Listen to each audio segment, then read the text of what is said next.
श्रुतिपीडिया में आप सभी का स्वागत है और सबसे पहले आप सभी को गणतंत्र दिवस की हार्दिक शुभकामनाएं। जो लोग इस चैनल पर नए हैं, मेरा उनसे अनुरोध है कि कृपया सब्सक्राइब करें और आगे बढ़ने से पहले सभी इस वीडियो को लाइक जरूर करें। तो आज 26 जनवरी है और हम द हिंदू अखबार की कुछ बहुत ही महत्वपूर्ण खबरों का विश्लेषण करेंगे। जी, और खासकर यूपीएससी परीक्षा के दृष्टिकोण से। बिल्कुल।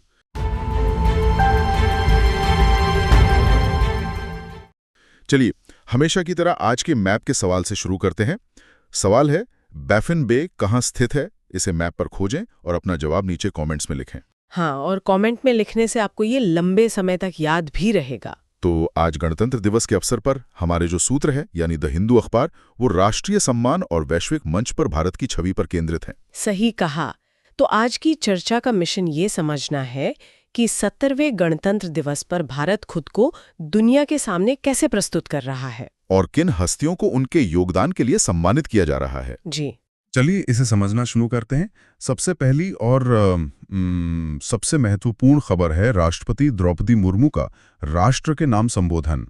उन्होंने 77वें गणतंत्र दिवस की पूर्व संध्या पर कहा कि जब दुनिया के कई हिस्सों में संघर्ष चल रहा है, तब भारत शांति का संदेश फैला रहा है। और इसमें जो फैसिनेटिंग बात है वो ये है कि इस संदेश को भारत के सिविलाइजेशनल ईथॉस से, मतलब सभ्यतागत लोकाचार से जोड़ा गया है। राष्ट्रपति ने कहा, हमारी परंपरा में हम पूरे ब्रह्मांड में शांति के लिए प्रार्थना करते रहे हैं। अच्छा, ये यूपीएससी के मेंस में इंडियाज फॉरेन पॉलिसी और सॉफ्ट पावर के सवालों के लिए एक बहुत ही महत्वपूर्ण बिंदु है। हाँ, ये तो है। संबोधन में राष्ट्रीय सुरक्षा का भी जिक्र था। खासतौर पर ऑपरेशन सिंदूर का उल्लेख किया गया, जिसमें आतंकी ठिकानों को नष्ट किया गया था। बिल्कुल, और ये भारत की रक्षा तैयारियों और आत्मनिर्भरता, मतलब सेल्फ रिलायंस को दिखाता है। राष्ट्रपति ने सशस्त्र बलों के साथ अपने व्यक्तिगत अनुभवों का भी जिक्र किया, जैसे सियाचिन बेस कैंप का दौरा। हाँ, और सुखोई और राफेल विमान में उड़ान भरने का भी। ये नेशनल सिक्योरिटी और डिफेंस प्रिपेयर्डनेस के लिहाज से एक अहम जानकारी है। भाषण में नारी शक्ति पर भी काफी जोर दिया गया था। जी, और ये बहुत महत्वपूर्ण है। राष्ट्रपति ने कहा कि 2047 तक विकसित राष्ट्र बनने के लिए महिलाओं का सशक्तिकरण, विमेन्स एम्पावरमेंट केंद्रीय है। उन्होंने नारी शक्ति वंदन अधिनियम का भी उल्लेख किया है ना? हाँ, और ये भी बताया कि कैसे 10 करोड़ से ज्यादा महिलाएं स्वयं सहायता समूहों, मतलब सेल्फ हेल्प ग्रुप से जुड़ी हैं, और पंचायती राज संस्थानों में लगभग 46% प्रतिनिधि महिलाएं हैं। ये तो सोशल इश्यूज और वुमेन एम्पावरमेंट से जुड़े निबंधों और जीएस पेपर्स के लिए बहुत ठोस डेटा है। बिल्कुल। चलिए अब दूसरे विषय पर आते हैं। इस साल के गणतंत्र दिवस की एक और बड़ी खासियत है मुख्य अतिथि। इस बार यूरोपीय आयोग की अध्यक्ष उर्सुला वॉन डर लेन और यूरोपीय परिषद के अध्यक्ष एंटोनियो कोस्टा, हाँ, दोनों मुख्य अतिथि थे। अगर हम इसे बिगर पिक्चर में देखें तो ये भारत यूरोपीय संघ संबंधों में एक बहुत बड़ी प्रगति है। वॉन डर लेन ने कहा कि भारत और यूरोप एक फ्रैक्चर्ड वर्ल्ड, मतलब एक खंडित दुनिया को एक विकल्प दिखा रहे हैं। ये बयान तो ईयू और यूएस के बीच चल रहे तनाव के बीच आया है, जो इसे और भी महत्वपूर्ण बना देता है। सही बात है। व्यापार को लेकर भी कुछ महत्वपूर्ण घोषणाएं हुई हैं। हाँ, ईयू के व्यापार आयुक्त ने घोषणा की है कि फ्री ट्रेड अग्रीमेंट यानी एफटीए पर बातचीत निष्कर्ष के करीब है। लेकिन ये समझौता तो 2007 से चल रहा है। जी, और 2022 में फिर से शुरू हुआ था, पर इस बार ये भारत की अर्थव्यवस्था के लिए एक बड़ा बूस्टर हो सकता है। इंटरनेशनल रिलेशंस के लिए ये एक की डेवलपमेंट है। अच्छा, बातचीत में और किन मुद्दों पे जोर दिया गया? दोनों पक्ष एक जॉइंट कॉम्प्रिहेंसिव स्ट्रैटेजिक एजेंडा अपनाएंगे। इसमें क्या क्या शामिल होगा? इसमें सुरक्षा और रक्षा संबंध, व्यापार, टेक्नोलॉजी पार्टनरशिप और कनेक्टिविटी जैसे कई मुद्दे शामिल होंगे। और साथ ही एक रूल्स बेस्ड इंटरनेशनल ऑर्डर और एक स्वतंत्र और समृद्ध इंडो पैसिफिक क्षेत्र पर भी जोर दिया गया है। ठीक है, तो अब आते हैं राष्ट्रीय सम्मानों पर। गणतंत्र दिवस के अवसर पर इनकी भी घोषणा की गई है। चलिए पहले पद्म पुरस्कारों, मतलब पद्मा अवार्ड्स की बात करते हैं। इस साल कुल 131 पद्म पुरस्कारों की घोषणा की गई है। इसमें 5 पद्म विभूषण, 13 पद्म भूषण और 113 पद्मश्री शामिल हैं। यूपीएससी प्रीलिम्स के लिए जाना जरूरी है कि Padma Vibhushan exceptional and distinguished service के लिए दिया जाता है, और Padma Bhushan distinguished service of high order के लिए। कुछ प्रमुख नामों का जिक्र करें जिन्हें ये सम्मान मिले हैं। पद्म विभूषण मरणोपरांत कम्युनिस्ट नेता वीएस अच्युतानंदन और अभिनेता धर्मेंद्र को दिया गया है। अच्छा। और पद्म भूषण मरणोपरांत झारखंड के पूर्व मुख्यमंत्री शिबू सोरेन को मिला है। और पद्मश्री के बारे में, उसमें तो हमेशा ही विविध क्षेत्रों के लोग शामिल होते हैं। बिल्कुल। इस सूची में क्रिकेटर रोहित शर्मा और हरमनप्रीत कौर हैं। अभिनेता आर माधवन भी। हाँ, और पूर्व UGC chairman M Jagadish Kumar जैसे नाम भी शामिल हैं। टेनिल दिग्गज विजय अमृतराज को पद्म भूषण से सम्मानित किया गया है। तो ये दिखाता है कि ये पुरस्कार कला, साहित्य, खेल, सिविल सेवा, मतलब हर क्षेत्र में योगदान को मान्यता देते हैं। सही। अब पुलिस और सशस्त्र बलों को दिए गए वीरता पद को पढ़ाते हैं। इस अवसर पर कुल 982 पुलिस पदक दिए गए हैं। इनमें 125 वीरता पदक यानी मेडल फॉर गैलेंट्री, 101 राष्ट्रपति के विशिष्ट सेवा पदक और 756 सराहनीय सेवा पदक शामिल हैं। और सेंट्रल आर्म्ड पुलिस फोर्सेस में? उसमें सबसे ज्यादा 13 वीरता पदक सीआरपीएफ को मिले हैं। कोई विशेष सम्मान जिसका जिक्र करना जरूरी हो? हाँ, भारतीय वायुसेना के ग्रुप कैप्टन शुभांशु शुक्ला को अशोक चक्र से सम्मानित किया गया है, जो देश का सर्वोच्च शांतिकालीन वीरता पुरस्कार है। जी। उन्हें ये सम्मान जून 2025 में अंतर्राष्ट्रीय अंतरिक्ष स्टेशन के उनके मिशन के लिए मिला है। ये तो बहुत बड़ी बात है। हाँ, इसके अलावा सीआरपीएफ के असिस्टेंट कमांडेंट विपिन विल्सन को शौर्य चक्र प्रदान किया गया। ये उदाहरण इंटरनल सिक्योरिटी और डिफेंस के क्षेत्र में असाधारण वीरता को दर्शाते हैं। तो कुल मिलाके आज के विश्लेषण से ये साफ है कि भारत 77वें गणतंत्र दिवस पर वैश्विक शांति के पैरोकार और एक मजबूत आत्मनिर्भर राष्ट्र के रूप में अपनी छवि पेश कर रहा है। जी, और ईयू के साथ गहरी होती साझेदारी और विविध क्षेत्रों में योगदान देने वालों का सम्मान, दोनों ही इस दिशा में महत्वपूर्ण कदम है।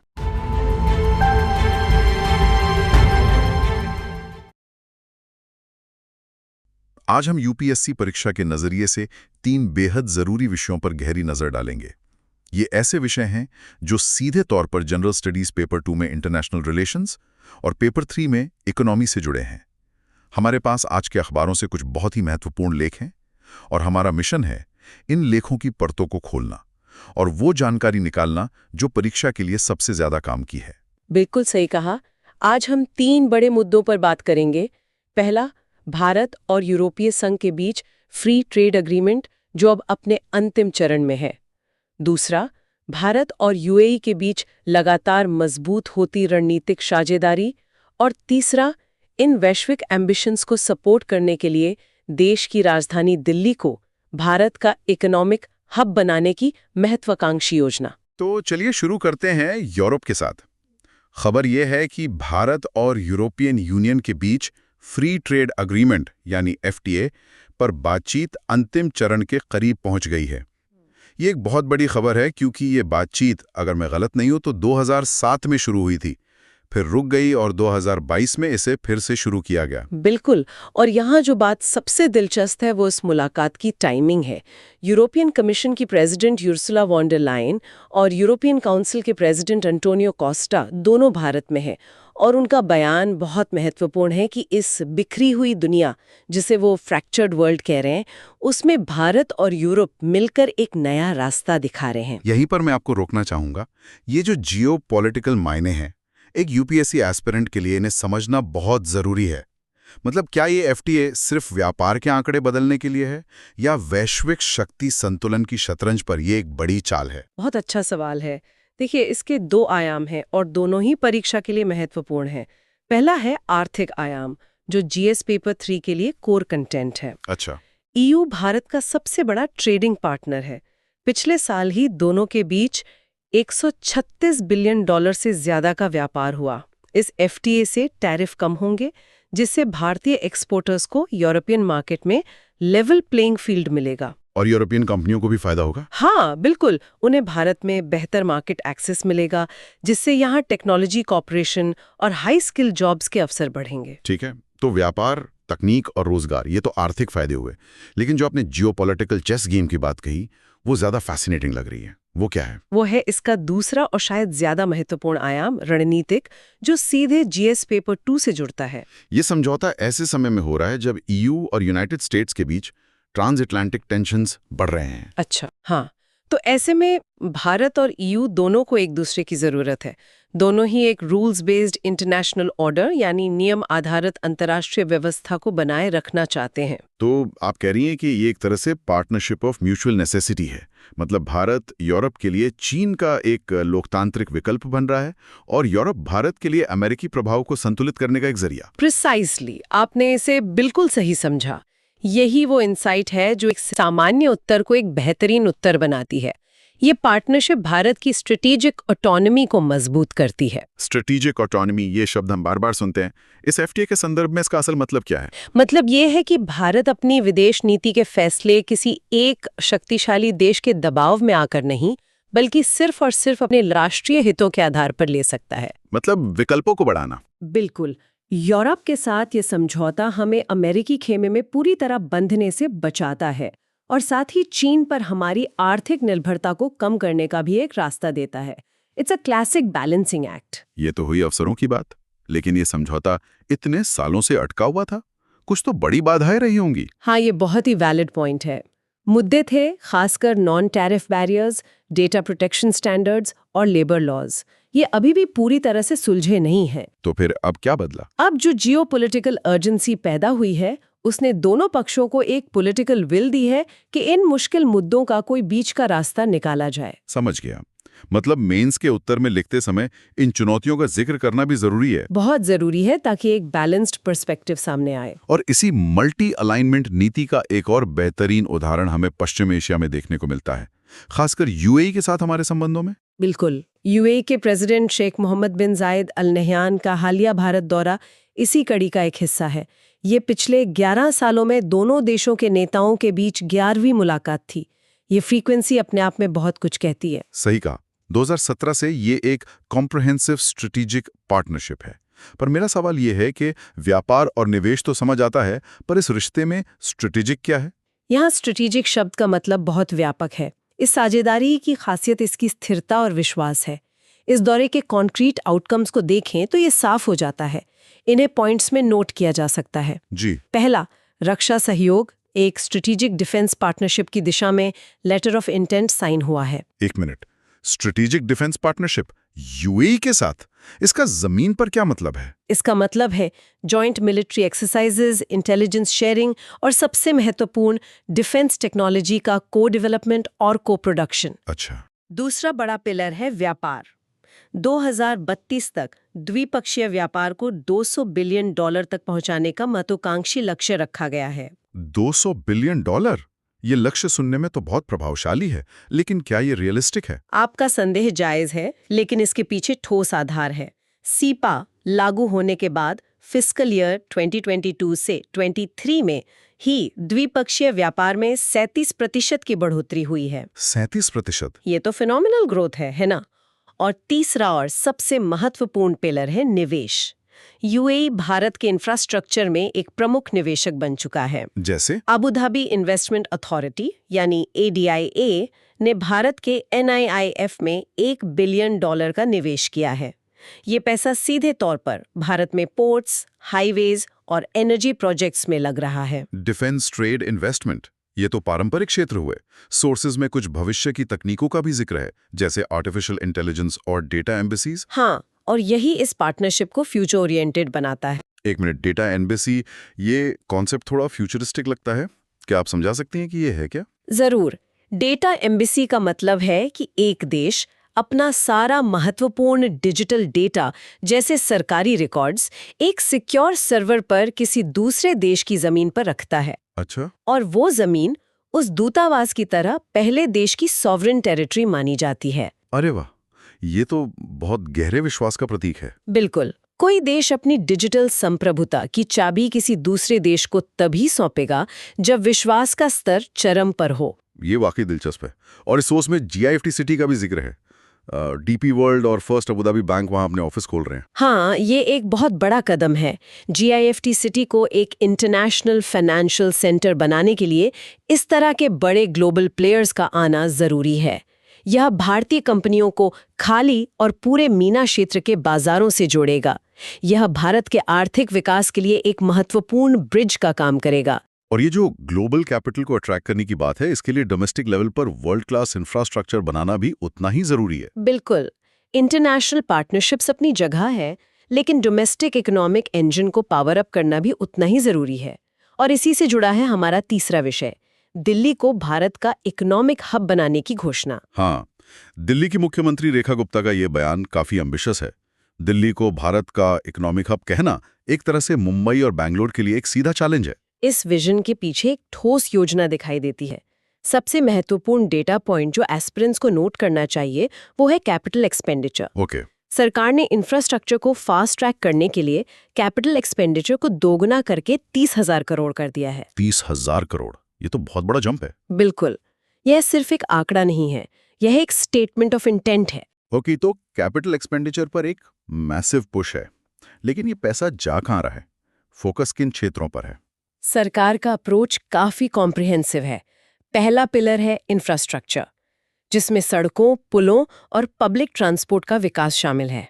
और इसमें ई बसेस की भी बात थी, है ना? हाँ, लक्ष्य है कि 3 साल में दिल्ली की पब्लिक बसेस 100% इलेक्ट्रिक हों, जिसके लिए 11,000 नई ई बसेस शामिल की जाएंगी। और इंफ्रास्ट्रक्चर के अलावा एक शहर सिर्फ सड़कों से इकोनॉमिक हब नहीं बनता। सही बात है।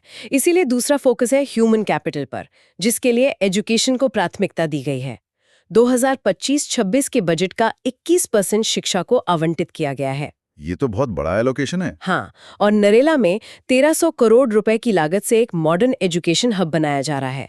मकसद है दिल्ली को टैलेंट का मैग्नेट बनाना। ये सब सुनने में तो बहुत अच्छा लगता है, लेकिन दिल्ली के सामने कुछ बहुत बड़ी चुनौतियां भी हैं, जैसे कि भयानक प्रदूषण और सबसे बड़ी केंद्र और राज्य सरकार के बीच की खींचतान। आपने बिल्कुल नब्ज पर हाथ रखा है। ये गवर्नेंस चैलेंजेस इस विजन के लिए सबसे बड़ा खतरा है। प्रदूषण सिर्फ एक हेल्थ इशू नहीं है, ये एक इकोनॉमिक इशू भी है, क्योंकि ये टैलेंट और इन्वेस्टमेंट को दूर भगाता है। सही बात है। एक अच्छे मेंस आंसर में इन योजनाओं की तारीफ के साथ साथ इन चुनौतियों का क्रिटिकल एनालिसिस करना भी जरूरी है।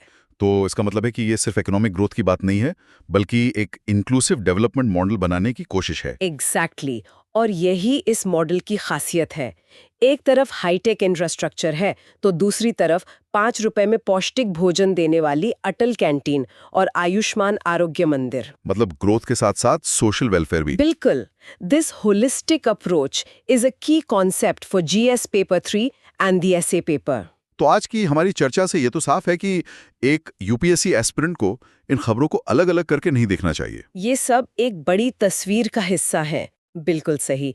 और इन सब को जोड़ने पर एक बड़ी तस्वीर उभरती है।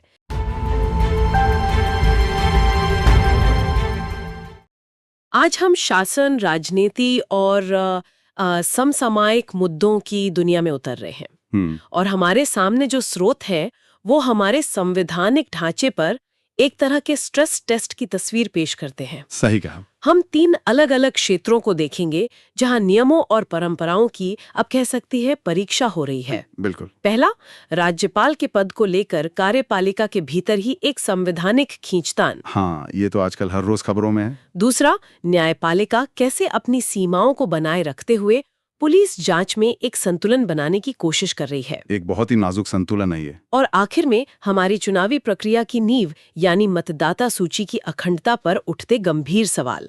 ये तीनों विषय यूपीएससी सिविल सेवा परीक्षा के जीएस पेपर 2 के लिहाज से बेहद जरूरी हैं। तो चलिए हमारे लोकतंत्र की इस केस स्टडी को परत दर परत खोलते हैं। जय हिंद। जय हिंद। तो शुरुआत करते हैं राज्यपाल के पद से, जो हाल में एक सियासी अखाड़ा सा बन गया है। हाँ, बिल्कुल। तमिलनाडु, केरल और खासकर कर्नाटक जैसे विपक्ष शासित राज्यों में राज्यपाल और चुनी हुई सरकार के बीच टकराव की खबरें तो अब आम हो गई हैं। और इस टकराव का केंद्र बना है राज्यपाल का अभिभाषण, या जिसे हम गवर्नर्स एड्रेस कहते हैं। तो ये अभिभाषण आखिर है क्या, और एक संवैधानिक औपचारिकता इतनी बड़ी लड़ाई की वजह क्यों बन गई है? देखिए, ये समझने के लिए हमें ना संविधान के 2 अनुच्छेदों के बीच का फर्क समझना होगा। अच्छा। पहला है आर्टिकल 175 जो राज्यपाल को सदन को संबोधित करने का अधिकार देता है। अधिकार देता है मतलब ये एक डिस्क्रिशनरी पावर है, ये अनिवार्य नहीं है, मैंडेटरी नहीं है। ठीक है। लेकिन असली मुद्दा है आर्टिकल 176 जो इसे मैंडेटरी यानी अनिवार्य बनाता है। अच्छा, तो 176 के तहत उन्हें भाषण देना ही पड़े? हाँ, इसके तहत राज्यपाल को हर आम चुनाव के बाद पहले सत्र में और हर साल के पहले सत्र में विधानमंडल को संबोधित करना ही होगा। यहाँ सबसे दिलचस्प बात यह है कि ये भाषण राज्यपाल का अपना भाषण नहीं होता, है ना? बिल्कुल नहीं, और यही विवाद की जड़ है। आर्टिकल 176 के तहत दिया जाने वाला भाषण राज्य की मंत्रिपरिषद यानी काउंसिल ऑफ मिनिस्टर्स द्वारा तैयार किया जाता है। तो ये एक तरह से सरकार का पॉलिसी स्टेटमेंट हुआ? एकदम सही। ये असल में सरकार की पिछले साल की नीतियों, उपलब्धियों और आने वाले साल के एजेंडे का एक आधिकारिक दस्तावेज होता है जिसे राज्यपाल सिर्फ पढ़ते हैं। वो सरकार के पोटे पावरे मतलब एक प्रवक्ता के तौर पर काम करते हैं। लेकिन हाल में हमने देखा कि कुछ राज्यपालों ने या तो भाषण के कुछ हिस्सों को छोड़ दिया या उसे बदलने की कोशिश की। हाँ, कर्नाटक में था। कर्नाटक में तो राज्यपाल ने मंत्रिपरिषद का भाषण किनारे रखकर अपना 2 पंक्ति का भाषण दिया और चले गए। ये तो सीधे सीधे कॉन्स्टिट्यूशनल कन्वेंशन का उल्लंघन लगता है। लगता नहीं है, पर एक तर्क ये भी दिया जा सकता है कि राज्यपाल केंद्र का प्रतिनिधि होता है, प्रेसिडेंट्स आईज इन ईयर्स। तो अगर वो राज्य सरकार की किसी नीति से असहमत हैं, तो क्या उन्हें अपनी असहमति जताने का कोई अधिकार नहीं है? यह एक बहुत महत्वपूर्ण सवाल है और सुप्रीम कोर्ट इसका जवाब कई दशकों पहले ही दे चुका है। अच्छा। 1974 के ऐतिहासिक शमशेर सिंह बनाम पंजाब राज्य मामले में कोर्ट ने साफ कर दिया था कि राज्यपाल केवल एक संवैधानिक प्रमुख हैं, अ कॉन्स्टिट्यूशनल हेड, जो मंत्रिपरिषद की सहायता और सलाह पर कार्य करने के लिए बाध्य हैं। बाउंड है, मतलब बाउंड बाय इट। यस। फिर 2016 में अरुणाचल प्रदेश के राजनीतिक संकट पर नबाम रेबिया बनाम डिप्टी स्पीकर केस में कोर्ट ने इस स्थिति को और मजबूती से दोहराया। कोर्ट ने कहा कि आर्टिकल 176 के तहत अभिभाषण पूरी तरह से मंत्रिपरिषद की एड एंड एडवाइस पर ही होगा, तो कानूनी तौर पर यहाँ कोई ग्रे एरिया नहीं है। इसका मतलब ये है कि अगर कोई अभ्यर्थी जीएस पेपर 2 में फेडरलिज्म या सेंटर स्टेट रिलेशंस पर लिख रहा है, तो ये घटना सिर्फ एक राजनीतिक खबर नहीं है। नहीं, बल्कि ये एस्टैब्लिश्ड कॉन्स्टिट्यूशनल मशीनरी को चुनौती देने का एक सटीक उदाहरण है। एकदम सही। और इसीलिए पूर्व सुप्रीम कोर्ट जज जस्टिस बी सुदर्शन रेड्डी ने इन घटनाओं को दुर्भाग्यपूर्ण कहा है। उन्होंने एक और गहरी बात कही थी, है ना? हाँ, जो हमारे संवैधानिक डिजाइन की एक कमजोरी की ओर इशारा करती है। उन्होंने कहा कि राष्ट्रपति पर महाभियोग यानी इम्पीचमेंट का प्रावधान है, लेकिन राज्यपाल को हटाने के लिए ऐसी कोई प्रक्रिया नहीं है। अच्छा, तो वो प्रेसिडेंट के प्रसाद पर्यंत at the pleasure of the president पद पर रहते हैं, जो असल में केंद्र सरकार की इच्छा है। जस्टिस रेड्डी इसे कॉन्स्टिट्यूशनल वल्नरेबिलिटी कहते हैं। तो इस समस्या की जड़ क्या है? क्या संविधान में कोई कमी है या फिर इसका इस्तेमाल करने वालों में? और आगे का रास्ता क्या हो सकता है? देखिए, समस्या की मुख्य वजह है राज्यपाल के पद का राजनीतिकरण, politicisation of the governors post. समाधान के तौर पर सरकारिया आयोग 1988 और फिर पुंछी आयोग 2010 की सिफारिशें दशकों से हमारे सामने हैं। और दोनों ने क्या कहा था? दोनों ने एक सुर में कहा था कि राज्यपाल की नियुक्ति से पहले संबंधित राज्य के मुख्यमंत्री से अनिवार्य रूप से परामर्श, कंसल्टेशन किया जाना चाहिए। लेकिन ये सिफारिशें तो बहुत पुरानी है, इन्हें आज तक लागू क्यों नहीं किया गया? ये अपने आप में एक बड़ा सवाल है। और यही इस मुद्दे का सार है। ये दिखाता है कि समस्या अब प्रक्रियात्मक या कानूनी नहीं रही, बल्कि पूरी तरह से राजनीतिक हो गई है। ये दर्शाता है कि हमारे संघीय ढांचे में पॉलिटिकल विल और फेडरल ट्रस्ट की कमी है। सिफारिशें कागज पर हैं, लेकिन उन्हें लागू करने की इच्छा शक्ति नहीं दिखती।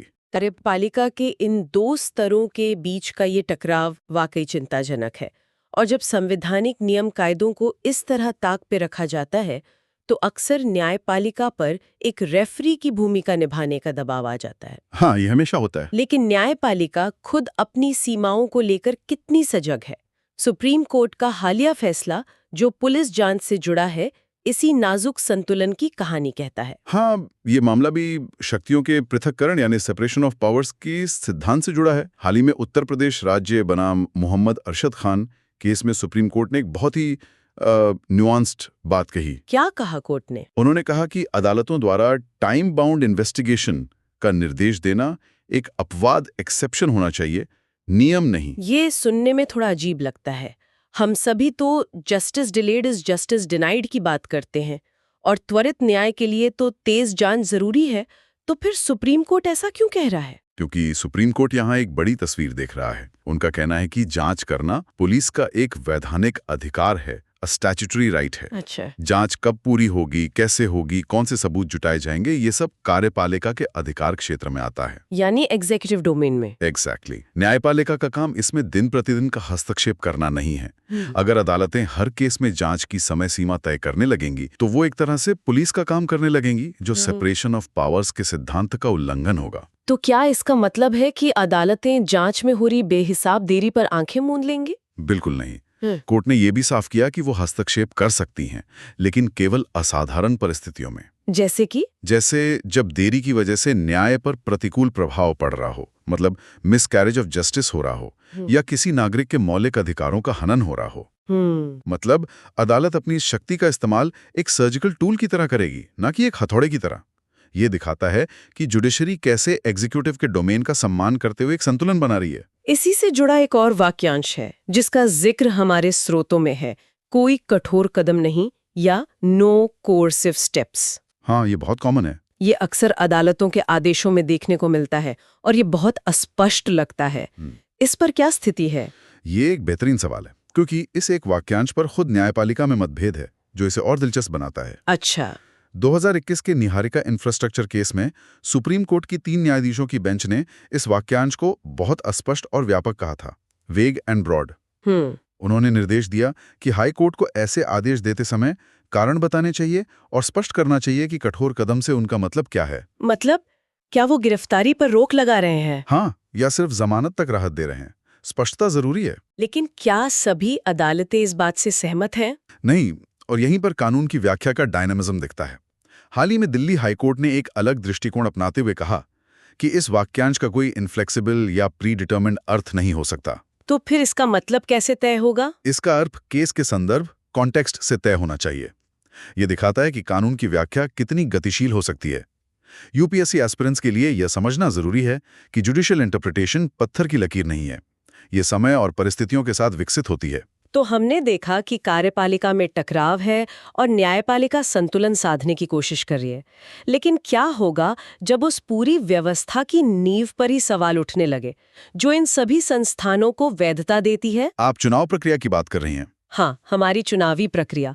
ये हमें हमारे तीसरे और शायद सबसे अहम स्ट्रेस टेस्ट पर लाता है, मतदाता सूचियों का विशेष गहन संशोधन या स्पेशल इंटेंसिव रिवीजन। यह मामला सीधे तौर पर हमारे लोकतंत्र की निष्पक्षता और अखंडता से जुड़ा है। असम और पश्चिम बंगाल जैसे राज्यों से जो आरोप सामने आ रहे हैं वो मतलब बेहद गंभीर हैं। आरोप ये है कि मतदाता सूची को शुद्ध करने की एक रूटीन प्रक्रिया का इस्तेमाल कथित तौर पर नागरिकों को उनके मताधिकार से वंचित करने के लिए किया जा रहा है। इसे थोड़ा विस्तार से समझते हैं। असम में क्या हो रहा है? असम में कांग्रेस समेत 6 विपक्षी दलों ने आरोप लगाया है कि मतदाता सूची से नाम हटाने के लिए बड़े पैमाने पर फर्जी आपत्तियां, फेक ऑब्जेक्शंस दायर की जा रही हैं। फर्जी आपत्तियां? हाँ, उनका दावा है कि कानूनी प्रक्रियाओं का पालन नहीं किया जा रहा और एक विशेष भाषाई और धार्मिक समुदाय, बंगाली मुसलमानों को निशाना बनाया जा रहा है। उन्होंने मुख्यमंत्री हिमंत बिस्वा शर्मा के एक बयान का भी हवाला दिया, जिसमें उन्होंने कथित तौर पर कहा था कि सरकार कानून के दायरे में कुछ उत्पात करेगी। इस शब्द उत्पात ने विवाद को और हवा दे दी है। और पश्चिम बंगाल की तस्वीर भी कुछ ऐसी ही है। पश्चिम बंगाल में मुख्यमंत्री ममता बनर्जी ने तो और भी सीधे आरोप लगाए हैं। उन्होंने चुनाव आयोग पर बीजेपी के लिए काम करने का आरोप लगाया है और एसआईआर को लोगों पर अत्याचार और एक एनआरसी ट्रायल की संज्ञा दी है। एनआरसी ट्रायल, ये तो बहुत बड़ा आरोप है। हाँ, उनका कहना है कि इस प्रक्रिया के तनाव के कारण कथित तौर पर 130 से अधिक लोगों की मृत्यु हुई है। ये सिर्फ राजनीतिक आरोप नहीं है, बल्कि ये चुनावी मशीनरी की जमीनी स्तर की तटस्थता पर गहरा सवाल उठाते हैं। ये बहुत गंभीर है। क्या इन राजनीतिक आरोपों के अलावा भी कोई दृष्टिकोण है? मतलब क्या कोई निष्पक्ष पर्यवेक्षक भी इसे समस्या के रूप में देख रहा है? हाँ, और यही इस मामले को और वजन देता है। पूर्व सुप्रीम कोर्ट जज जस्टिस सुदर्शन रेड्डी, जिनका जिक्र हमने राज्यपाल के संदर्भ में भी किया था, हाँ, उन्होंने भी इस एसआईआर प्रक्रिया को आपत्तिजनक यानी ऑब्जेक्शनेबल बताया है। उनका मानना है कि गैर नागरिकों को हटाने की आड़ में वास्तविक नागरिकों को सूची से बाहर करने की कोशिश हो रही है। इसी तरह कांग्रेस अध्यक्ष मल्लिकार्जुन खड़गे ने इसे वोट चोरी का एक तरीका बताया है। तो ये हमारे यूपीएससी के अभ्यर्थियों के लिए रिप्रेजेंटेशन ऑफ पीपल्स एक्ट 1950 और इलेक्शन कमीशन ऑफ इंडिया जैसी संवैधानिक संस्थाओं की शक्तियों और कार्यों पर एक लाइव केस स्टडी है। बिल्कुल। ईसीआई से तो एक निष्पक्ष अंपायर होने की उम्मीद की जाती है। बिल्कुल, और यही मूल चिंता है। सवाल यह है कि क्या सूची को शुद्ध करने की एक जरूरी प्रक्रिया का दुरुपयोग हो रहा है? क्या ये प्रक्रिया समावेशी होने के बजाय बहिष्करण, एक्सक्लूजन का एक साधन बन रही है? ये जमीनी स्तर पर काम कर रहे बूथ लेवल ऑफिसर्स से लेकर चुनाव आयोग के शीर्ष नेतृत्व तक पूरी चुनावी मशीनरी की न्यूट्रलिटी पर एक बड़ा प्रश्न चिन्ह लगाता है। तो आज हमने 3 अलग-अलग लेकिन एक दूसरे से जुड़े मुद्दों को देखा। राज्यपाल के पद पर संवैधानिक खींचतान, पुलिस जांच में न्यायपालिका का संतुलनकारी कार्य और हमारी मतदाता सूचियों की अखंडता पर तीखी बहस। ये सिर्फ आज की सुर्खियां नहीं है, बल्कि ये हमारे लोकतंत्र और संविधान के लिए चल रहे स्ट्रेस टेस्ट के अलग-अलग मोर्चे हैं। आपने बिल्कुल सही सारांश दिया। आज के स्रोतों ने हमें 3 ऐसे क्षेत्र दिखाए हैं जहां संवैधानिक सिद्धांतों की असल परीक्षा हो रही है। हाँ। राज्यपाल के मामले में फेडरलिज्म का सिद्धांत, जांच के मामले में सेपरेशन ऑफ पावर्स का सिद्धांत और मतदाता सूची के मामले में फ्री एंड फेयर इलेक्शंस का सिद्धांत। आज हम यूपीएससी के लिहाज से 3 बहुत ही जरूरी मुद्दों की चीरफाड़ करने वाले हैं। बिल्कुल। हमारे सामने कुछ शानदार लेख हैं जो भारत के सबसे बड़े खजाने, उसकी ह्यूमन कैपिटल के 3 पहलुओं पर गौर करते हैं। सामाजिक न्याय, शिक्षा और इन दोनों से जुड़ा हमारा भविष्य। और ये तीनों ही पहलू जनरल स्टडीज के पेपर्स की, आप कह सकती हैं, जान है। आज का हमारा मिशन सिर्फ इन मुद्दों को समझना नहीं है, बल्कि इन्हें इस तरह से डाइसेक्ट करना है कि एक एस्पिरेंट इन्हें अपने मेंस के आंसर्स में या फिर इंटरव्यू में एक मजबूत आर्ग्यूमेंट के तौर पर इस्तेमाल कर सके। बिल्कुल सही कहा। तो आज की हमारी पड़ताल के 3 पड़ाव हैं। पहला, हम बात करेंगे महिलाओं की टाइम पॉवर्टी की। टाइम पॉवर्टी ये एक ऐसा कॉन्सेप्ट है जो जीएस पेपर 1 में सोसाइटी और पेपर 3 में इकोनॉमी दोनों के लिए क्रूशियल है। दूसरा, हम भारत और चीन के स्कूल इंफ्रास्ट्रक्चर की एक जबरदस्त तुलना करेंगे। ये तो जीएस पेपर 2 के एजुकेशन सेक्शन के लिए एक बेहतरीन केस स्टडी बनेगी। और तीसरा, हम एक बहुत ही संवेदनशील मुद्दे को छुएंगे, स्पेशल एजुकेशन में डिजिटल डिवाइड। ये जीएस पेपर 2 में वल्नरेबल सेक्शंस और सोशल जस्टिस के कोर से जुड़ा है। तो ये तीनों टॉपिक्स मिलकर गवर्नेंस, ह्यूमन कैपिटल और इंक्लूसिव ग्रोथ का मतलब एक पूरा स्पेक्ट्रम कवर करते हैं। चलिए इस गुत्थी को सुलझाते हैं। बिल्कुल। शुरुआत करते हैं एक ऐसे मुद्दे से जो हमारी अर्थव्यवस्था की एक छिपी हुई सच्चाई है, महिलाओं के समय की गरीबी, जिसे कहते हैं टाइम पॉवर्टी। टाइम पॉवर्टी, ये शब्द सुनने में शायद थोड़ा नया लगे, लेकिन ये भारत की आधी आबादी की रोजमर्रा की हकीकत है। बिल्कुल। एक लेख में एक चौंकाने वाला आंकड़ा है कि भारत की जीडीपी में महिलाओं का योगदान सिर्फ 18% है। सिर्फ 18%? हाँ। अब इसका ये मतलब बिल्कुल नहीं है कि महिलाएं काम नहीं करती। नहीं, असल में तो वो शायद पुरुषों से ज्यादा घंटे काम करती हैं। एग्जैक्टली। पर उनका ज्यादा काम अनपेड और अनकाउंटेड रह जाता है। जैसे घर संभालना, बच्चों बूढ़ों की देखभाल करना। सही। यहीं पर मतलब डेटा कहानी को साफ कर देता है। पीरियोडिक लेबर फोर्स सर्वे यानी पीएलएफएस बताता है कि जो 60% महिलाएं फॉर्मल लेबर फोर्स से बाहर है, 60%? हाँ, 60%, वो डोमेस्टिक एंड केयर रिस्पॉन्सिबिलिटीज यानी घरेलू और देखभाल की जिम्मेदारियों को इसका मुख्य कारण बताती हैं। अच्छा। और तो और टाइम यूज सर्वे 2025 ये दिखाता है कि महिलाओं का अनपेड केयर वर्क पर खर्च होने वाला समय असल में घट नहीं बल्कि बढ़ गया है। अरे, ये तो उल्टा हो गया। हाँ, यही वो टाइम पॉवर्टी है, वो समय की गरीबी जो उन्हें नौकरी करने, बिजनेस शुरू करने या अपनी स्किल्स बढ़ाने से रोकती है। तो इसका मतलब तो ये हुआ कि हम देश के सबसे बड़े ह्यूमन रिसोर्स को इफेक्टिवली यूटिलाइज ही नहीं कर पा रहे हैं। बिल्कुल। ये तो नेशनल इकोनॉमी के लिए एक बहुत बड़ा पोटेंशियल लॉस है ना। बहुत बड़ा। तो सवाल ये उठता है कि सरकार की नीतियां, खासकर यूनियन बजट, इसमें क्या भूमिका निभा सकता है? Exactly, policy intervention is the key here. और लेख में 5 बहुत ही कॉन्क्रीट सुझाव दिए गए हैं। अच्छा। यूपीएससी एस्पिरेंट्स के लिए ये सीधे सीधे मेंस के आंसर में लिखने वाले एक्शनेबल पॉइंट्स है। ओके। पहला है योजनाओं को टाइम सेविंग बनाना। टाइम सेविंग कैसे? जैसे प्रधानमंत्री आवास योजना है, पीएमए। हाँ, जिसमें घर महिला के नाम पर होता है। बिल्कुल, जो एम्पावरमेंट के लिए बहुत अच्छा कदम है। हाँ। लेकिन लेख कहता है कि इसे सिर्फ एक एसेट से आगे बढ़कर एक जेंडर कंप्लीट हाउस बनाना होगा। जेंडर कंप्लीट हाउस, ये तो मैंने पहली बार सुना। मतलब आप कह रही हैं कि घर सिर्फ एक छत नहीं, बल्कि एक टूल है, एक औजार जो महिलाओं का समय बचा सकता है। ये तो सोचने का पूरा नजरिया ही बदल देता है। बिल्कुल। इसका मतलब है एक ऐसा घर जिसमें पाइप्ड ड्रिंकिंग वाटर हो, फंक्शनल टॉयलेट हो और क्लीन कुकिंग एनर्जी यानी LPG कनेक्शन हो। सोचकर देखिए, अगर एक महिला को पानी भरने के लिए घंटों नहीं चलना पड़ता, ये खाना बनाने के लिए लकड़ी इकट्ठा नहीं करनी पड़ती, तो उसके पास हर दिन कितने घंटे बचेंगे? सही बात है। इसके लिए PMAY को जल जीवन मिशन, स्वच्छ भारत मिशन और उज्ज्वला जैसी योजनाओं के साथ कन्वर्ज करने की जरूरत है। मतलब गवर्नेंस में कन्वर्जेंस? हाँ, ये कन्वर्जेंस का क्लासिक उदाहरण है। जब सरकार के अलग अलग विभाग और योजनाएं मिलकर एक ही लक्ष्य के लिए काम करते हैं तो उसका असर कई गुना बढ़ जाता है। समझ गया। और दूसरा सुझाव? दूसरा सुझाव है चाइल्ड केयर सर्विसेज को मजबूत बनाना। बच्चों की देखभाल। हाँ, पालना, क्रैशेस और आंगनवाड़ी जैसी सेवाओं को मिलाकर एक केयर इंफ्रास्ट्रक्चर कन्वर्जेंस विंडो बनाने का सुझाव है। इसका मकसद है कि महिलाओं के काम के घंटों के हिसाब से बच्चों की रिलायबल और हाई क्वालिटी देखभाल हो सके। लेकिन ये केयर इंफ्रास्ट्रक्चर कन्वर्जेंस विंडो सुनने में तो बहुत अच्छा लगता है, पर क्या इसे जमीन पर उतारना आसान होगा? मुश्किल तो है। एक आंगनवाड़ी का काम करने का तरीका, उसकी फंडिंग और एक मॉडर्न क्रेच का, दोनों बहुत अलग हैं। क्या ये सब ब्यूरोक्रेसी में फंसकर नहीं रह जाएगा? ये एक बहुत वैलिड कंसर्न है और यहीं पर पॉलिसी डिजाइन की इंपॉर्टेंस सामने आती है। इसका हल one size fits all approach में नहीं है।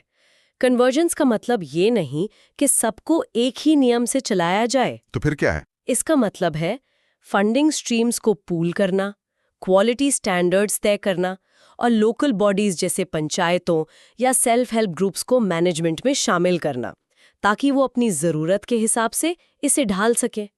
चुनौती बड़ी है, पर केयर इकोनॉमी को फॉर्मलाइज किए बिना हम महिला श्रम शक्ति को पूरी तरह से अनलॉक नहीं कर सकते। ठीक है, ये पॉइंट क्लियर हुआ।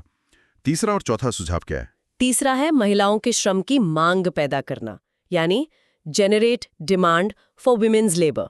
अच्छा, डिमांड साइड पर फोकस। जी, NREGA, जिसे अब वीवी ग्राम जी कहा जा रहा है। हाँ, उसकी फंडिंग बढ़ानी होगी क्योंकि इसमें 50% से ज्यादा लाभार्थी महिलाएं हैं। चौथा है महिला उद्यमिता, वुमेन एंटरप्रेन्योरशिप को सही मायनों में बढ़ावा देना। ये भी बहुत जरूरी है। आज भारत की 60% अनइनकॉर्पोरेटेड मैन्युफैक्चरिंग एंटरप्राइजेस की मालिक महिलाएं हैं, लेकिन सिर्फ 4% ही रजिस्टर्ड है। बस 4%? हाँ, और मुद्रा योजना में ज्यादातर लोन शिशु कैटेगरी के हैं, मतलब 50,000 से कम। जो बिजनेस शुरू करने के लिए तो ठीक है, पर उसे स्केल अप करने यानी बड़ा बनाने के लिए नाकाफी हैं। बिल्कुल। और पांचवा सुझाव भविष्य की तरफ देखता है। हाँ, पांचवा सुझाव है महिलाओं को फ्यूचर ऑफ वर्क के लिए तैयार करना।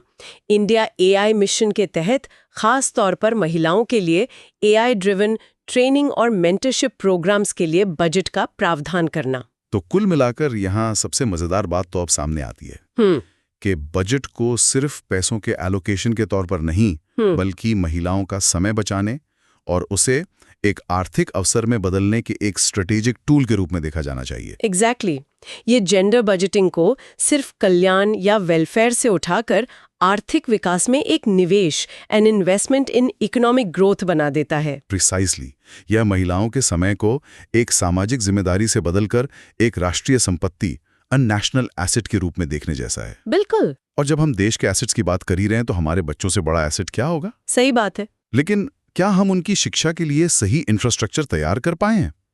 एक लेख इसी पर भारत और चीन की एक बहुत ही आंखें खोलने वाली तुलना करता है। इसमें सबसे हैरान करने वाली बात यह है कि चीन, जिसका एरिया भारत से 3 गुना ज्यादा है। 3 गुना? हाँ, उसके पास भारत के मुकाबले केवल 1/3 स्कूल हैं। 1/3? ये कैसे? लेख साफ कहता है कि भारत ने स्कूलों तक पहुंच यानी एक्सेस सुनिश्चित करने में तो बड़ी सफलता पाई है। हर बसावट के पास एक स्कूल है। लेकिन इस प्रक्रिया में हमारा स्कूल नेटवर्क बहुत फ्रैगमेंटेड यानी टुकड़ों में बटा हुआ रह गया है। और ये फ्रैगमेंटेशन आंकड़ों में बहुत साफ दिखता होगा। बिल्कुल, आंकड़े देखिए और ये UPSC आंसर के लिए फॉर्डर है। बताइए। भारत में लगभग 5,60,000 स्कूल ऐसे हैं जिनमें 50 से भी कम छात्र हैं। 5.5 लाख से ज्यादा? हाँ, और 1 लाख से ज्यादा सिंगल टीचर स्कूल्स हैं। 1 लाख? अब जरा सोचिए उस एक टीचर की हालत जिसे एक ही कमरे में क्लास 1 के बच्चे को क ख ग भी सिखाना है और क्लास 5 के बच्चे को फ्रैक्शंस भी समझाने हैं। ये तो नामुमकिन सा काम है। बिल्कुल। रिसोर्सेज की बात करें तो केवल 19% स्कूलों में फंक्शनल आईसीटी लैब्स हैं। सिर्फ 19%? और सिर्फ 51% में इंटीग्रेटेड साइंस लैब्स। और नेशनल एजुकेशन पॉलिसी 2020 के वोकेशनल एजुकेशन पर जोर देने के बावजूद मात्र 6% स्कूल ही ये सुविधा दे पाते हैं। ये आंकड़े तो साफ तौर पर NEP 2020 के होलिस्टिक वेल राउंडेड एजुकेशन के विजन से हमें बहुत दूर दिखाते हैं। पर क्या इस स्कूल कंसोलिडेशन यानी छोटे स्कूलों को मिलाकर बड़े स्कूल बनाने के कुछ नुकसान भी हैं? हो सकते हैं। छोटे स्कूल का एक फायदा ये होता है कि वो घर के पास होता है, खासकर लड़कियों के लिए बहुत जरूरी है। कहीं बड़े कंसोलिडेटेड स्कूलों के चक्कर में हम ड्रॉप आउट रेट तो नहीं बढ़ा देंगे? ये इस पूरी डिबेट का सबसे जरूरी सवाल है। और इसका जवाब है yes, there is a risk अगर इसे बिना सोचे समझे लागू किया गया। तो फिर क्या किया जाए? कंसोलिडेशन का मतलब ये नहीं है कि बच्चों को 10 किलोमीटर दूर पढ़ने भेजा जाए। इसका मतलब है थॉटफुल लोकलाइज्ड प्लानिंग। लेख में भी इस बात पर जोर दिया गया है। अच्छा। कई राज्य इस पर काम कर रहे हैं। जैसे मध्य प्रदेश ने नीति आयोग के 7E कार्यक्रम के तहत 36,000 छोटे स्कूलों को कंसोलिडेट किया, लेकिन साथ ही ट्रांसपोर्ट सॉल्यूशंस भी दिए। ओके। ओडिशा, झारखंड और गुजरात जैसे राज्य भी स्टेट स्पेसिफिक रोड मैप्स बना रहे हैं। इसमें टीचर डिप्लॉयमेंट को रैशनलाइज करना, लोकल कम्युनिटीज को विश्वास में लेना और समग्र शिक्षा जैसी योजनाओं से फंडिंग सुनिश्चित करना शामिल है। तो मतलब भविष्य का रास्ता स्मॉल इज ब्यूटीफुल से हटकर लार्ज एंड वेल रिसोर्स्ड स्कूलों की तरफ है? बिल्कुल। लेख 2035 तक के लिए 2 स्पष्ट लक्ष्य सुझाता है। क्या है वो? पहला, हर ग्राम पंचायत में कम से कम 1 K-8 स्कूल हो। हर ग्राम पंचायत में 8? हाँ। इससे हर स्कूल में प्रति क्लास कम से कम 1 टीचर और बेहतर सुविधाएं जैसे लाइब्रेरी और प्लेग्राउंड देना संभव होगा। और दूसरा, व्यापक सेकेंडरी स्कूल यानी कॉम्पोजिट सेकेंडरी स्कूल्स क्लास 9-12। ऐसे बड़े स्कूल जहां मल्टीपल एकेडमिक और वोकेशनल स्ट्रीम्स हों, करियर गाइडेंस सेल हो, अच्छी लैब्स हों, स्पोर्ट्स फैसिलिटीज हों। ये एक जटिल प्रशासनिक चुनौती है, अ कॉम्प्लेक्स एडमिनिस्ट्रेटिव चैलेंज। लेकिन क्वालिटी एजुकेशन के लिए ये अब एक जरूरत बन गई है। तो हमने ह्यूमन कैपिटल को अनलॉक करने की बात की, फिर उसकी नींव यानी क्वालिटी एजुकेशन के इंफ्रास्ट्रक्चर पर बात की। लेकिन इस इंफ्रास्ट्रक्चर में जब टेक्नोलॉजी आती है तो क्या हम ये सुनिश्चित कर पाते हैं कि कोई बच्चा पीछे ना छूट जाए? एक बहुत जरूरी सवाल है ये। यहीं पर हमारी चर्चा का तीसरा और सबसे संवेदनशील पहलू आता है, children with special needs CWSN की शिक्षा और डिजिटल डिवाइड। बिल्कुल। ये GS पेपर 2 में social justice for vulnerable sections के लिए एक परफेक्ट केस स्टडी है। हाँ, एक रिपोर्ट में 7 साल की रिया का उदाहरण है जिसे ऑटिज्म स्पेक्ट्रम डिसऑर्डर यानी ASD है। उसके लिए स्कूल का एक तय रूटीन, एक प्रेडिक्टेबिलिटी बहुत जरूरी है। लेकिन जब प्रदूषण या ठंड की वजह से अचानक स्कूल बंद करके ऑनलाइन क्लास का फरमान आता है तो उसका पूरा रूटीन बिगड़ जाता है। हाँ, उसकी सेंसरी इश्यूज बढ़ जाती हैं और सीखना लगभग नामुमकिन हो जाता है। यहीं पर एक अभिभावक का एक कोट है जो दिल पर लगता है। कौन सा? On paper integrating CWSN into regular school sounds good, but in reality, policies often fail to consider their needs. ये बहुत पावरफुल स्टेटमेंट है। बिल्कुल, क्योंकि ये हमारी पॉलिसी मेकिंग की एक बड़ी कमी की ओर इशारा करता है। और ये सिर्फ एक पेरेंट की भावना नहीं है, एक्सपर्ट्स भी यही मानते हैं। अच्छा। एक चाइल्ड साइकोलॉजिस्ट अर्शी आलम का कहना है कि इन बच्चों के लिए प्रेडिक्टेबिलिटी उनके सेंस ऑफ सेफ्टी के लिए सेंट्रल होती है। अचानक ऑनलाइन क्लास के निर्देश से उनमें एंजाइटी, इमोशनल इम्बैलेंस और कॉग्निटिव ओवरलोड बढ़ जाता है। सही बात है। उनके लिए स्कूल सिर्फ ABC या 1 2 3 सीखने की जगह नहीं है। नहीं, ये एक होलिस्टिक एक्सपीरियंस है जहां वे सोशल स्किल सीखते हैं, दोस्तों से मिलते हैं और टीचर से एक पर्सनल कनेक्ट बनाते हैं, जो स्क्रीन पर मुमकिन नहीं है। तो इसका मतलब ये है कि डिजिटल एजुकेशन की तरफ बढ़ते हुए हम समाज के सबसे वल्नरेबल हिस्से को पीछे छोड़ देने का खतरा उठा रहे हैं। बिल्कुल। The digital divide is not just about access to devices, it's about access to suitable learning environments. Exactly. तो इसका समाधान क्या हो सकता है? क्या नीतियां और ज्यादा समावेशी, मोर इंक्लूसिव हो सकती हैं? समाधान नीतियों को और ज्यादा नुआंस्ड यानी बारीक बनाने में है। लेख में जो बात उभर कर आती है वो ये है कि जब भी स्कूल बंद करने या ऑनलाइन मोड में जाने का फैसला हो तो CWSN पर उसके प्रभाव का आकलन पहले से करना होगा। पहले से? हाँ, उनके लिए विशेष प्रोटोकॉल बनाने होंगे। इसका एक ठोस समाधान हो सकता है इंडिविजुअलाइज्ड इमरजेंसी एजुकेशन प्लान, यानी IEEP बनाना। इंडिविजुअलाइज्ड इमरजेंसी एजुकेशन प्लान, ये क्या है? इसका मतलब है हर CWSN के लिए स्कूल, पेरेंट्स और स्पेशल एजुकेटर मिलकर पहले से एक प्लान तैयार करें। ओके। कि अगर अचानक स्कूल बंद होता है तो उस बच्चे की पढ़ाई, थेरेपी और रूटीन कैसे जारी रखा जाएगा। अच्छा। क्या उसे कुछ खास तरह के लर्निंग मटेरियल्स की जरूरत होगी? क्या स्पेशल एजुकेटर के साथ वीडियो कॉल का समय तय किया जा सकता है? मतलब ये प्रोएक्टिव प्लानिंग है, रिएक्टिव डिसीजन मेकिंग नहीं। बिल्कुल। ये दिखाता है कि डिजिटल डिवाइड सिर्फ डिवाइस या इंटरनेट की कमी का नहीं, बल्कि समावेशी सोच एंड इंक्लूसिव माइंडसेट की कमी का भी है। हमारी पॉलिसी को हर बच्चे की विविध जरूरतों के प्रति संवेदनशील होना होगा। तो आज की इस गहरी पड़ताल से क्या निकल कर आता है? What does this all mean?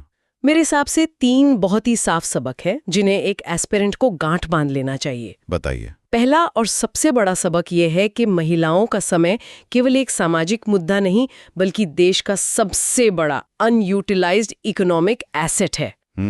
हम GDP बढ़ाने के लिए बड़ी बड़ी नीतियां बनाते हैं, जबकि असली खजाना तो हमारे घरों में अनपेड वर्क में छिपा है। दूसरा, शिक्षा में एक्सेस का लक्ष्य काफी हद तक पूरा हो चुका है। अब अगला पड़ाव द नेक्स्ट फ्रंटियर क्वालिटी है। सही। और क्वालिटी के लिए हमें फ्रैगमेंटेड स्कूल सिस्टम से निकलकर बड़े कंसोलिडेटेड और बेहतर संसाधनों वाले स्कूलों की तरफ बढ़ना ही होगा, चाहे इसमें कितनी भी प्रशासनिक चुनौतियां क्यों ना हो। बिल्कुल।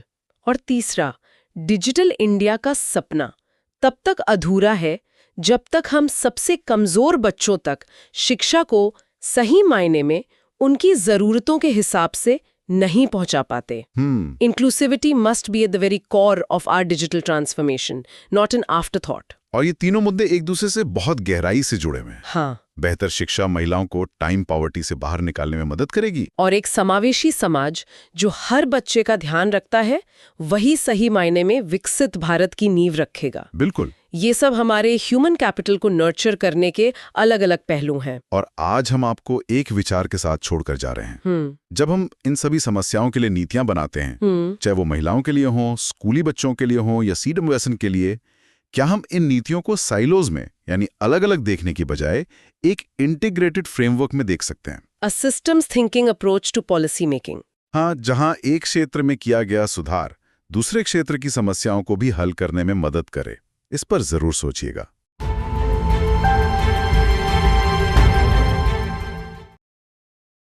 आज की हमारी इस खास चर्चा में हम इतिहास के पन्नों से 2 बहुत ही, मैं कहूंगा, महत्वपूर्ण लेखों का विश्लेषण करेंगे। और ये दोनों ही लेख UPSC परीक्षा की तैयारी के लिहाज से बहुत जरूरी हैं। बिल्कुल। हम देखेंगे कि 1966 से 1976 के दशक में भारत की आर्थिक प्रगति कैसी रही, और उससे भी पहले 1926 में भारत में वानिकी यानी फॉरेस्ट्री ट्रेनिंग की नींव कैसे रखी गई। और ये दोनों ही विषय GS पेपर 1 और 3 के लिए बहुत इंपॉर्टेंट है। हाँ, तो इस चर्चा का मकसद इन विषयों को गहराई से समझना है। हम इंग्लिश और सरल हिंदी दोनों का इस्तेमाल करेंगे ताकि सभी को समझने में आसानी हो। Okay, let's unpack this.